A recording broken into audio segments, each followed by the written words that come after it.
13. Not sure if this is going to be an unlucky part. You'll all unsubscribe because it's so boring. Anyway, so it's basically about putting the dust on and streaking grime and all the rest of it. After that is going to be part 14, obviously, because it's again after part 13. And that's going to be putting the mud, building up the mud layers and effects and the rest of it. And also some stowage and some bits and bobs. Cosplay foam, 1mm, you can make bedding rolls out of. And I've seen quite a few of them this colour in Ukraine, funny enough. Must have been a job lot from someone. So yes, that's where we stand at the minute. Hopefully this is useful to you. If you'd like to like and subscribe and share, and I hate saying that because it all sounds a bit poncy really. But yeah, that'd be fabulous if you could.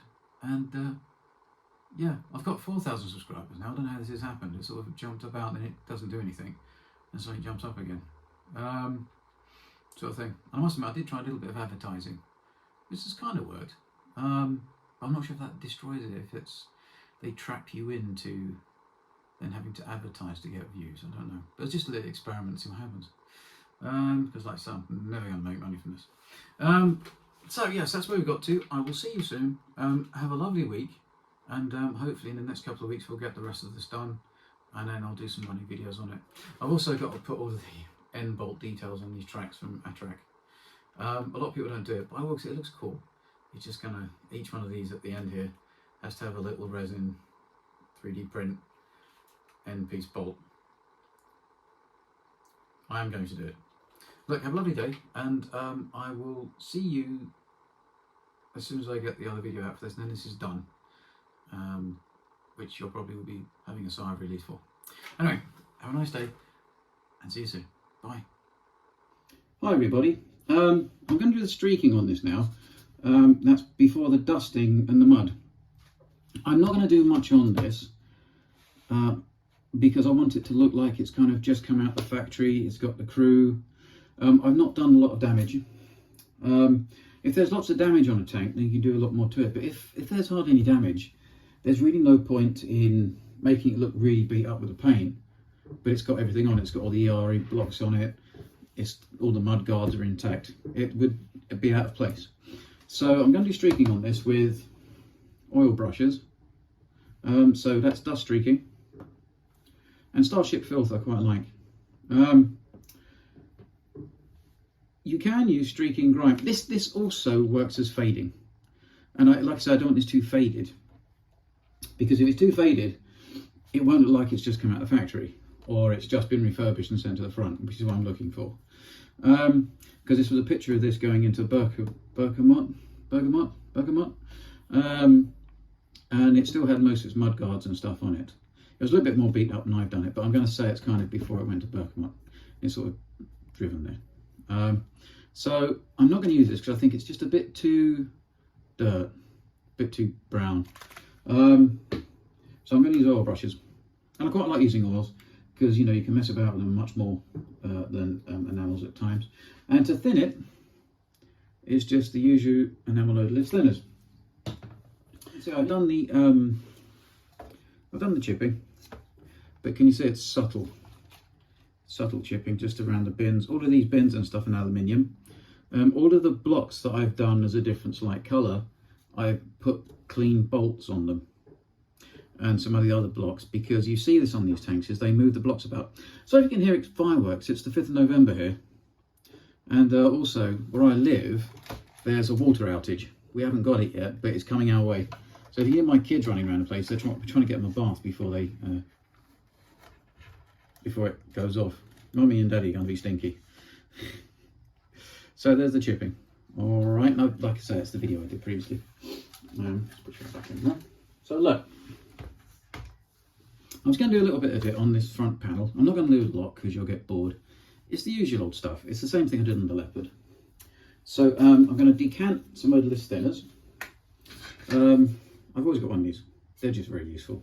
And I always find it better to decant stuff out of jars and bottles, and because I'm a clumsy so-and-so and I have a habit of knocking stuff over. So I've just put some in there, and then I'm going to use this brush to blend it down. Okay, and these oil brushes come with their own little brushes, but my streaking one has not gone very well. They should be very finely pointed, but this has gone a bit nuts. See, the tip's gone dodgy, and I'm not really sure what to do about that. So I'm going to give it my best. I don't think I can get any. Oh, there we go. There we go. I've got some out of it. That'll do. Not sure it's quite the thickness. And I'm going to put both on at the same time. All right, because then they sort of blend a bit, and it does help for a little teeny bit of fading. And you know the old dot method of fading. So I'm going to be a bit much on there. Well, that's a pain.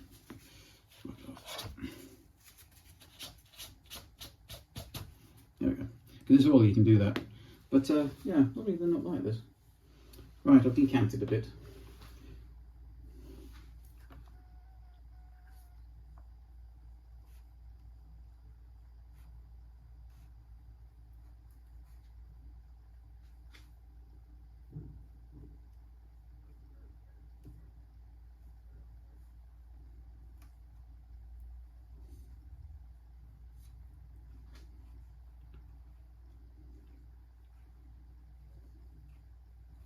So I'm literally just going to do this here and just show you what I'm doing.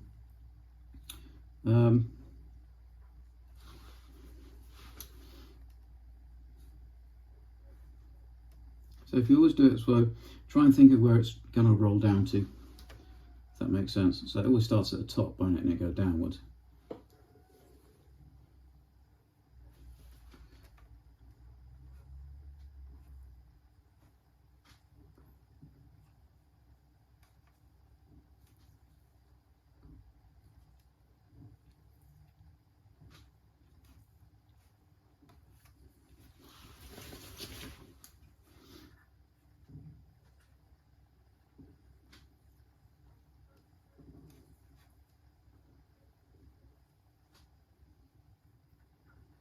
Don't worry if it's a bit more than you wanted, because then you can get rid of it.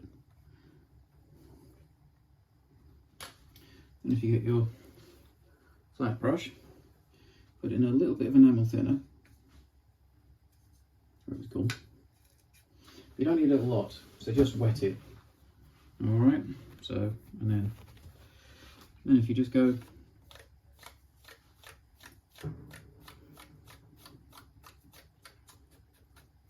you see, this sort of also works as fading. So, you know, when you do the dot method, that's for fading paint. And to make something look older than it actually is. And the dot method is great and everything, but it takes forever. And I think it's quite good for World War II armour. Because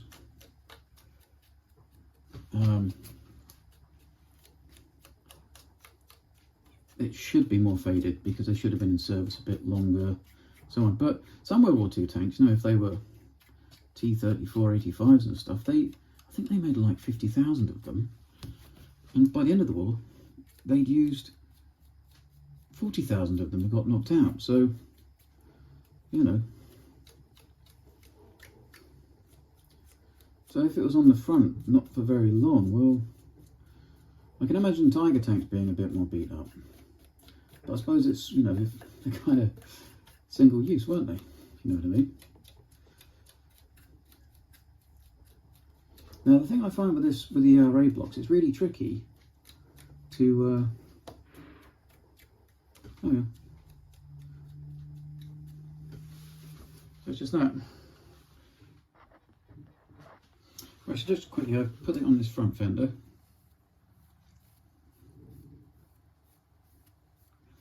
In some respects, when you do this, you don't want a paintbrush that is nice and what's the word, uniform. You want it a little teeny bit, so it drags the paint a bit. So it's 5 at night.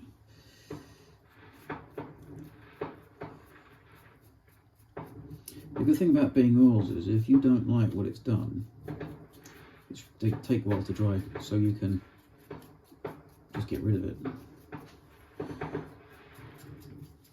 Anyway, so that's it. I'll do the rest of the model and then I'll show you when it's all done with the streaking. And you just do the same, and just remember with streaking, they wouldn't be streaking along here because it's got nowhere to streak to. It's only on surfaces which are going down, so really the cut-off point for streaking would be like here, on here, down that way, down here, and so on. All right.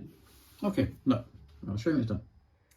Hi, everybody. I did the other streaking, which you're going to see, but I want a little teeny bit of darker stuff. I am going to use some streaking grime.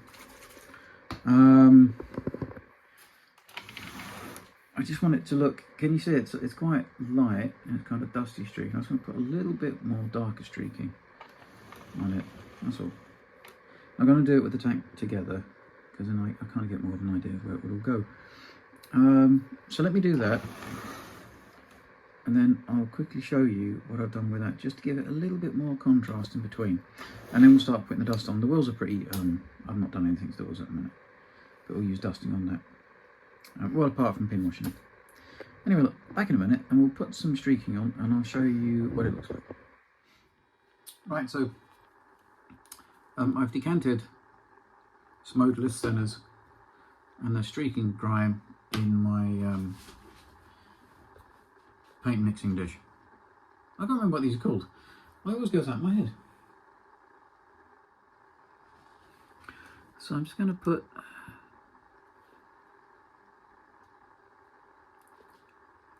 and I've left it a while because I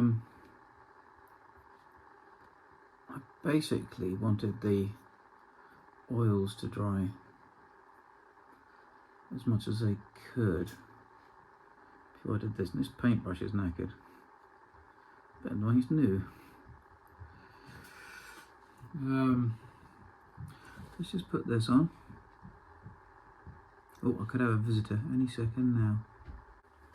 Harry, I'm just filming, little man. What, the Bradley that just broke again? That he had to fix? Can I bring it down in a minute? Promise. I just got to film this. Come on, off you go. Can you shut the door behind you? Thanks, little man. Sorry about that. So, try and look for any bolt heads. Basically where dirty water would come off. Just going to do this little bit and then we'll blend it. But like I say, I wanted to wait for the oils to dry until I did, oops, that wasn't good. Until the oils to dry, so that when I started blending these, it didn't start going funny. So what we're going to do now is we'll leave that to dry a minute and then we'll start blending it. Right, it's dried a bit and I've just moistened a brush with a little bit of odourless enamel thinners. And I just want it to be as faint as possible. I wish I could do this during the day, but because of my, well, this isn't a job, is it? But because of the work I do, it's I sort of get stuck with doing this at night. So I'm hoping the light's alright, fellas, and you can kind of see what I'm doing.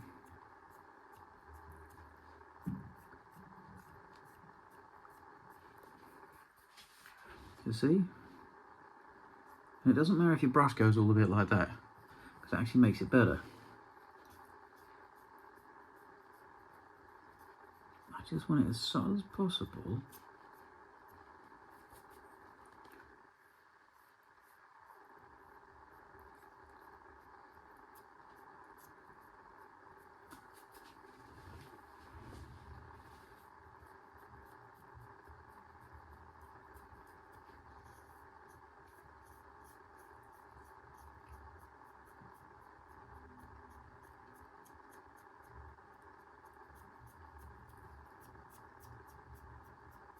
I think it's fireworks night, like 2 weeks ago. I've still got fireworks. So do you see? Subtle.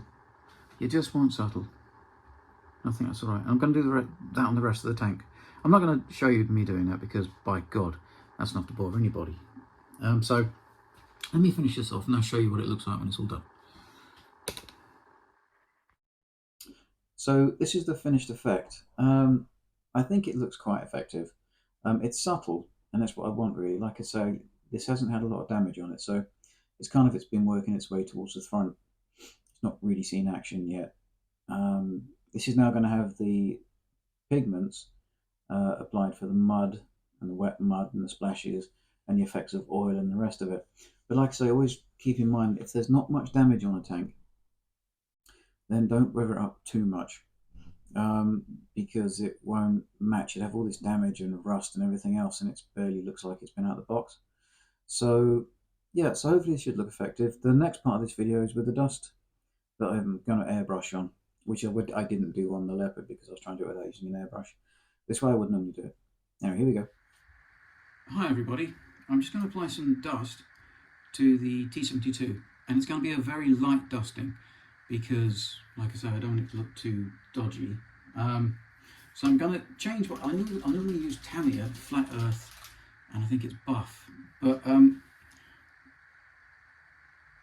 MIG do a dust colour, and I think it should work with the dust streaking I put on, but I'm not going to put too much. It's going to be very light, and I'm going to thin it down a little bit with MIG acrylic thinner in my airbrush. I was contemplating doing this exactly the same way that I did my Leopard, but I thought I'd better do it the proper way this time. Look, let me sort this out. I'll decant this into my airbrush, and then we'll start put some dust on, and then you can have a look at what it looks like. The other thing I was going to say is, always put thinner in your airbrush first, then the pigment, and then mix it in the cup. Don't do it the other way around, because what will happen is, this will go through first, and it can clog up your tip. I know you're not supposed to have to thin these, but I always thin paint just a little bit just in case. It saves clogging, and then if you can't really put it on too thick then. Okay, so let me just so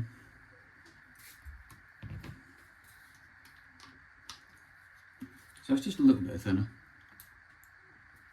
Put a bit of dust in. So I'm doing this at night because I've been really busy with work. So hopefully you can see this all right. And then mix it in the cup.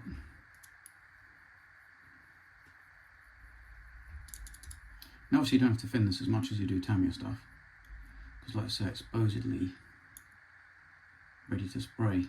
Put a little teeny bit more paint in there.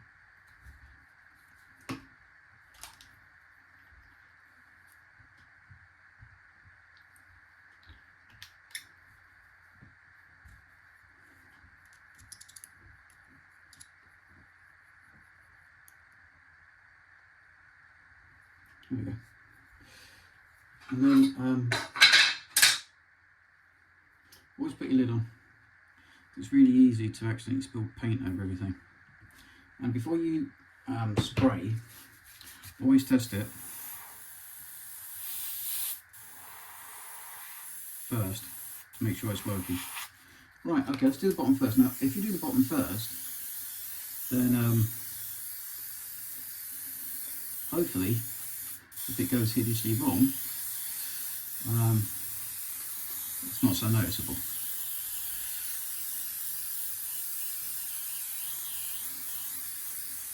Now, I don't really want much more than that. There's a bit more going on than I wanted to. So, and then if you want less, spray a bit further away from where you're spraying. So if you want close, I mean, with an airbrush, if you go close, it's going to give a lot of juice, it's going to give a lot of paint. If you pull it back, then it shouldn't do. So, and that's basically really the only amount I want. It's just a little bit dusted, okay? I'm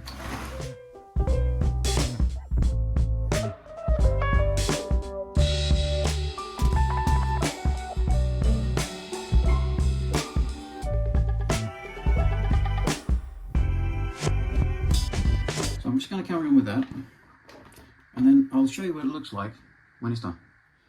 Okay, I've done the wheels and stuff. There's not a massive difference, but I just want a light dusting. I don't even really want you to notice it. But you know what happens when you're spraying it on, it starts bringing it down and it's less and less glossy. So the weathering for me takes away the gloss, or the semi-gloss look. So what I'm doing now is, I'm just going to go along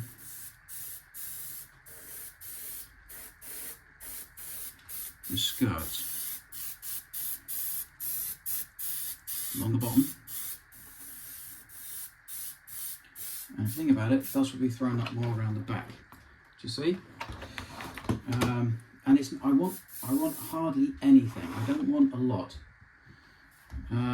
because I've got to do the other weathering on top of it. And like I say, if this looks really beat up, it won't really look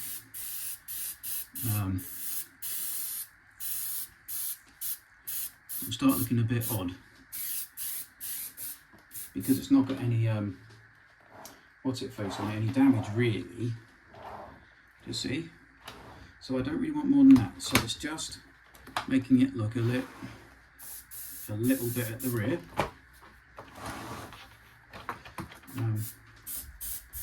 Trying to think where dust goes. So I'm going to do a little bit over here. I think these are intake fans. So I'm going to do that there. There's normally quite a bit of dust that accumulates around the turret ring. So the rest of it I'm going to do with pigments. I know on 1/16 tanks, pigments are sort of like, but if you use pigment fixer, it's fine. So I turned my other lamp off because I've got to try and sort something out with the lighting in my model room. Do you see what I'm doing? So it's just around here.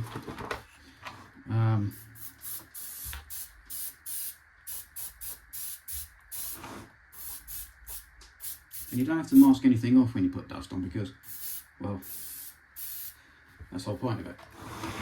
Let's put a bit more. And on here, it's always underneath the edges more, and it sort of works out towards the edge.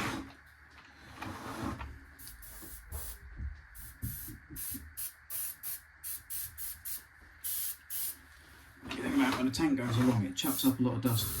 It'd be this way, wouldn't it? Think about it. So that's what I'm going to try and reproduce. And like I say, these are engine intakes. I'm pretty much sure dust does that, doesn't it? So, if you can see that, that's all I've done. I'm not doing much more else than that. And then the rest of it, like I say, I'm going to achieve with pigments. Okay, and then for the turret, oops, sorry, just knocked the thing. I'm going to put a little bit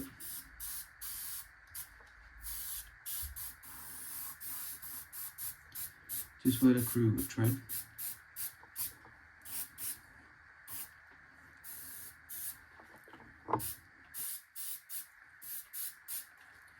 Not a lot.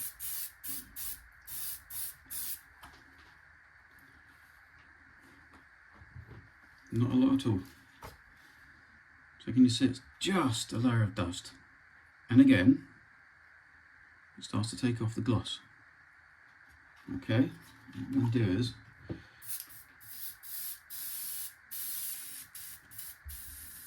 oh, would you believe it, I'm running out of paint. But, so there's that, and that's really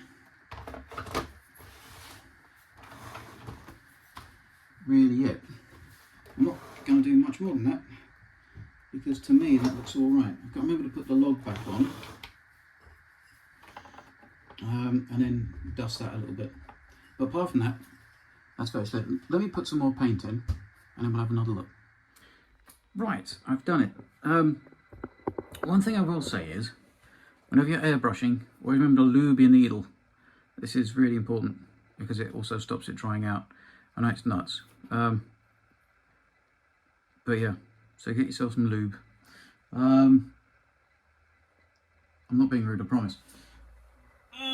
So look, I've done the dusting. Now this looks a bit stark, but I'm now going to work at it with pigments and pigment fixer for just some other bits and bobs. I'm sorely tempted maybe to leave it like this, because I don't want it doesn't have to be too beat up, this one. You can see where the turret is, there's always more dust stuck under there, because it gets stuck, because where it just is, tends to see it more in tanks. And also I've tried to do it so that I've put some dust around where the crew walk about, because it'll be on their shoes, boots, and also when a tank drives along, when you see it, the dust always seems to come across and down. These I think are intake vents for the engine, so that would suck dust towards that area. So when you do it, try and just think to yourself, well, where would it be going? And like I say, look at your car. If you're not sure, look at your car outside. The back of the car is always way more dirty, isn't it, than the front? You get a little bit around the front arches, but then the sides of the car, sort of like here, are dirty, but then the further up you go, and the roof tends to be all right. I've put it on the roof of a tank because people stand on the roof, but not everywhere. I've just tried to work out where the crew would come and stand in to get into the tank to do that. I'm trying to get a little bit. I need to get some better lighting, I think. But like I say, I don't earn anything from this channel, and I don't expect to. I mean, you know, Gordon Bennett's sake. It's not exactly night watch, is it? But yeah, so that's that. But also, if you noticed, the more you start putting effects on it and dusting, the less glossy, less semi-gloss. So I promise you don't need to put flat on them, because all the weathering processes bring them down. So I'm going to use pigments next. Got to be careful, because not to do it like the Leopard. The Leopard's different. It's in a different environment, whereas this is basically Second World War environment, isn't it? It's the steppe. So if you use dry steppe, I found some actual urban dust. So I'm going to try that around underneath the turret and away, maybe a little bit around here. And then the wheels, I'm not going to do a huge amount. So if you look at any pictures from these tanks from Ukraine, from the period I'm doing this from, where Berkamut was, which is where I saw this going into, they're not massively muddy. There's a little bit. It's a little bit. You know, so also think about when you're doing the tank for what part of year, because if it's summer, it's probably not going to be covered in mud. And if there is mud, it's stuff from the past. There'll be more obviously on the bottom, but not, you know, not on the top. And, you know, along here, I've got to put maybe a little bit up here, maybe a bit more streaking to dye this dust down a little bit. But we'll get there. Anyway, look, I'm going to put this together with the video with the chipping and the streaking, and I'm going to put it in with dusting. And then the next one's going to be putting the rest of the effects on, like mud, splashes, fuel stains, and the rest of it. Look, thanks fellas for watching. Thanks for subscribing, and the ones that have subscribed, I can't believe you have. And if you fancy subscribing after seeing this nonsense, then please do, but if you don't, I completely understand. I mean, come on. Anyway, Mr. Tanklot says, thanks a lot. Actually, gotta be careful there. I'll see you soon. Bye.